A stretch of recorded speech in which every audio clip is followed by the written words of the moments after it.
Alice's Adventures in Wonderland and Through the Looking Glass. Lewis Carroll. It begins on a drowsy afternoon. Young Alice, bored beside her sister, spots a white rabbit with a pocket watch and follows it down a rabbit hole, straight into a world where reason bends and nonsense reigns. She tumbles through endless darkness and lands in a hallway of locked doors, where a tiny golden key and a bottle labeled "Drink Me" begin her impossible journey. Alice grows and shrinks, weeps an ocean of tears, and meets creatures as strange as dreams themselves. A mouse who dislikes her talk of cats, a duchess who sneezes over peppered soup, a grinning Cheshire cat who fades to nothing but a smile. She joins a mad tea party with the Hatter and the March Hare, where time itself has stopped. Finally, she finds herself at the court of the tyrannical Queen of Hearts, where flamingos serve as croquet mallets and every disagreement ends in a shout of, "Off with their heads!" Yet amid the madness, Alice learns to trust her own sense of right and wrong.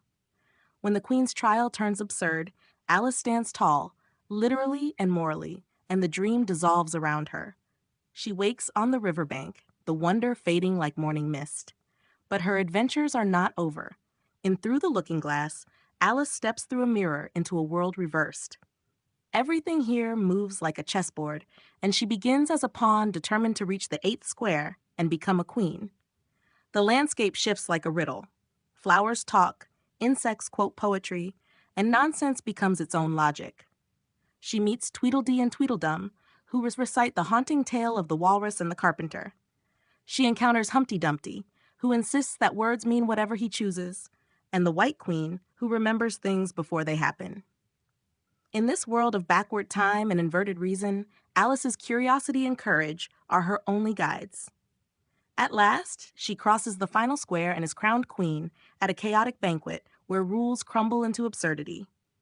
When the guests turn into chess pieces and the Red Queen shrinks in her hands, Alice shakes herself awake once more, back in her familiar room, the mirror still and silent. Both tales, twinned in wonder, trace a child's path through confusion toward clarity. Beneath their wordplay and whimsy lies the pulse of growing up, the search for sense in a world that often defies it. As Alice wakes, she carries more than memory.